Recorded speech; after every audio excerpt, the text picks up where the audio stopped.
देखेंगे अगली अभिक्रिया है क्लेजन स्मिट अभिक्रिया, किसे कहते हैं। तो परिभाषा क्या हो जाएगा, ऐसी अभिक्रिया जिसमें बेंजल्डिहाइड C6H5CHO, बेंजल्डिहाइड C6H5CHO किसको कहते हैं, बेंजल्डिहाइड। तो ये आपका बेंजल्डिहाइड हो गया। यह भी क्या है, यह भी आपका बेंजल्डिहाइड हो गया। तो बेंजल्डिहाइड को अल्फा तथा बीटा हाइड्रोजन युक्त एल्डिहाइड या कीटोन, यानी बता चुके हैं पिछले वीडियो में कि जब क्रियात्मक समूह से जुड़ा एल्किल समूह को अल्फा कार्बन और उससे जुड़े हाइड्रोजन को अल्फा हाइड्रोजन कहते हैं। तो यानी फॉर्मेल्डिहाइड अभिक्रिया में भाग नहीं लेगा, लेकिन एस्टेल्डिहाइड भाग लेगा, क्योंकि CHO से जुड़े इस CH3 में के इस हाइड्रोजन को, कार्बन से जुड़े कार्बन को अल्फा कार्बन और इस हाइड्रोजन को अल्फा हाइड्रोजन कहते हैं। CH3 को इस टाइप में भी लिख सकते हैं CH2H, समझने के लिए। ये अल्फा इसमें हाइड्रोजन है, अल्फा कार्बन भी है, तो इसको कहते हैं एस्टेल्डिहाइड। एस्टेल्डिहाइड, तो एस्टेल्डिहाइड हो गया। इसी तरह अल्फा हाइड्रोजन युक्त एल्डिहाइड या कीटोन, कीटोन में एसीटोन ले लें तो HCH2COCH3, इसको कहते हैं एसीटोन। इसको क्या कहते हैं, एसीटोन को। तनु NaOH, तो तनु NaOH और तनु NaOH की उपस्थिति में इसको गर्म करते हैं। तो उपस्थिति में गर्म करते हैं तो क्या बनता है, इसको उपस्थिति में जब हम इसको गर्म करते हैं तो अभिक्रिया करके यानी क्या बना लेता है, तो एक अस्थायी यौगिक बनाता है जिसे एल्डोल कहते हैं।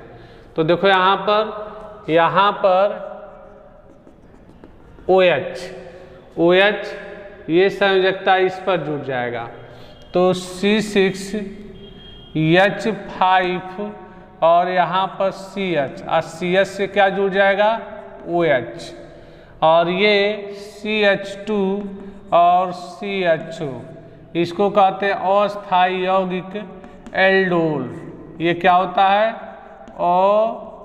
अस्थायी होता है। सेम प्रोसेस इसमें भी, ये O और H आपस में क्रिया करेगा तो OH बन जाएगा, तो C6H5CH और CH के साथ यहाँ पर OH जुड़ जाएगा, और यहाँ पर CH2COCH3, तो यह भी एक यौगिक एल्डोल बना लेता है। यह एल्डोल क्या होता है, अस्थायी होता है। तो एल्डोल अस्थायी होता है जिसको अगर हम गर्म करें तो यहाँ से OH निकलेगा तो CH की एक संयोजकता फ्री, और CH2 से एक H निकल जाएगा तो CH बन जाएगा, तो इस कार्बन की एक संयोजकता फ्री, अर्थात -H2O बाहर निकल गया, तो बच गया क्या, तो C6H5CH। यहाँ से OH निकला तो ये CH इससे सिंगल बॉन्ड द्वारा जुड़ा है, और OH निकला तो CH की एक संयोजकता फ्री, और CH2 में से एक H निकल गया तो CH, तो इसकी भी एक संयोजकता फ्री, और यहाँ पर CHO। तो क्रियात्मक समूह से जुड़े पहले कार्बन को अल्फा कार्बन, और ये एक एक इलेक्ट्रॉन की साझेदारी करके डबल बॉन्ड, और दूसरे कार्बन को बीटा कार्बन।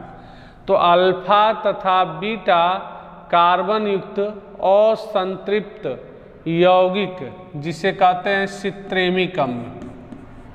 सित्रेमिक अम्ल, तो सित्रेमिक अम्ल का निर्माण कर लेते हैं, तो ऐसी अभिक्रिया को क्लेजन स्मिट अभिक्रिया कहते हैं। सेम इसी तरह यह भी यहाँ पर देखो, यहाँ से OH निकलेगा, यहाँ से H निकलेगा, तो जब इसको गर्म करेंगे तो -H2O बाहर निकल जाएगा, तो हो जाएगा C6H5, और यहाँ से OH निकलेगा तो CH की एक संयोजकता फ्री, तो CH एक संयोजकता फ्री, और CH2 में से एक H निकल जाएगा तो CH बचेगा, तो इसकी भी एक संयोजकता फ्री, और COCH3, ये क्या हो जाएगा, डबल बॉन्ड का निर्माण हो जाएगा। तो डबल बॉन्ड का निर्माण हो गया तो इसको क्या कहते हैं, बेंजल एसीटोन।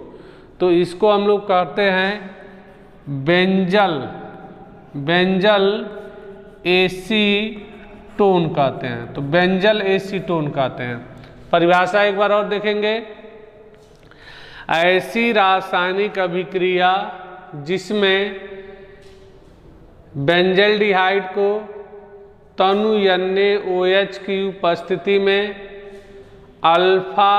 तनु NaOH की उपस्थिति में अल्फा हाइड्रोजन युक्त एल्डिहाइड तथा कीटोन को गर्म करने पर अस्थायी यौगिक एल्डोल बनाते हैं, जिसको गर्म करने पर यह अपघटित होकर के अल्फा तथा बीटा असंतृप्त एल्डिहाइड अल्फा तथा बीटा असंतृप्त एल्डिहाइड तथा कीटोन का निर्माण करते हैं। तो इस प्रकार की अभिक्रिया को हम क्लेजन-स्मिट अभिक्रिया कहते हैं।